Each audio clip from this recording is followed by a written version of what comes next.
এগুলো পেয়ে আমি অনেকজন হলাম। আমার বাড়ি ঘরে কিচ্ছু নাই, এগুলো দিছে, আমি আল্লাহর কাছে শুকর।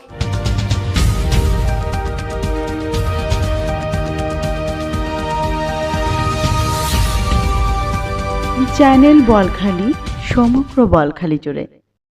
বোয়ালখালী কালাইয়ারহাট অগ্নিকাণ্ডে ক্ষতিগ্রস্ত পরিবারের মাঝে উপজেলা আওয়ামী যুবলীগ নেতা মুনিবুল কামাল ও সরওয়ার কামালের যৌথ উদ্যোগে ত্রাণ বিতরণ করা হয়। এগুলো পেয়ে আমি অনেকজন হলাম। আমার বাড়ি ঘরে কিচ্ছু নাই, এগুলো দিছে, আমি আল্লাহর কাছে শুকর। আপনারা যদি আমাদেরকে যদি একটু সাহায্য করেন, তাহলে আমরা দুই পায়ের উপরে কোনো রকমের দাঁড়াতে পারবো। রোববার আমুসিয়া ইউনিয়নের সুলতান মাঝির বাড়িতে অগ্নিকাণ্ডে ক্ষতিগ্রস্ত পরিবারের মাঝে এসব ত্রাণ সামগ্রী বিতরণ করা হয়। এই সময় প্রতিটি পরিবারকে খাদ্য সামগ্রী, বস্ত্র ও নগদ অর্থ তুলে দেন তারা। বাংলাদেশ আওয়ামী যুবলীগ ছাত্রলীগ পক্ষ থেকে আমি এসেছি এবং সবার পক্ষ থেকে আমি কিছু ত্রাণ নিয়ে এবং আমার ভাই সরওয়ার কামালের পক্ষ থেকে আমি কিছু ত্রাণ নিয়ে এসেছি।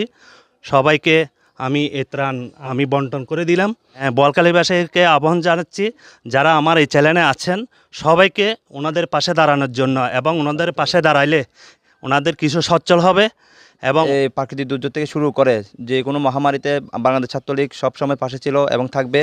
এবং আমাদের ছাত্রলীগের পক্ষ থেকে আজকে আমাদের এই বোয়ালখালী উপজেলা আওয়ামী যুবলীগ নেতা মোহাম্মদ মুবিনুল কামাল ভাইয়ের এবং ওনার বড় ভাই সরওয়ার কামাল ভাইয়ের পক্ষ থেকে যে আর্থিক সহযোগিতা করেছেন, আমি বোয়ালখালীবাসীকে আহ্বান জানাবো, সবাই যদি ওনাদের পাশে যদি একটু এসে সবাই সহযোগিতার হাতটা বাড়িয়ে দেন। এতে উপস্থিত ছিলেন আমুসিয়া ইউনিয়ন আওয়ামী লীগের ধর্ম বিষয়ক সম্পাদক মোহাম্মদ জসিমউদ্দিন, আমুসিয়া ইউনিয়ন যুবলীগের সহ সম্পাদক মোহাম্মদ রানা, মহানগর পাঁচলাইশ থানা ছাত্রলীগ নেতা সানি হোসেন, আমুসিয়া ইউনিয়ন ছাত্রলীগের দপ্তর সম্পাদক SM ইয়াসিন, স্যার আশুতোষ সরকারি কলেজের ছাত্রলীগ নেতা মোহাম্মদ রাকিব, আব্দুল্লাহ আল আহাদ, মোহাম্মদ জাবেদ সহ আরো অনেকে।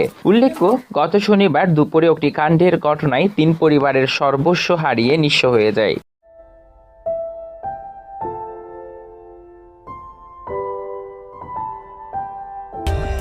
For more updates, subscribe to our channel, click the show links and enjoy watching the videos.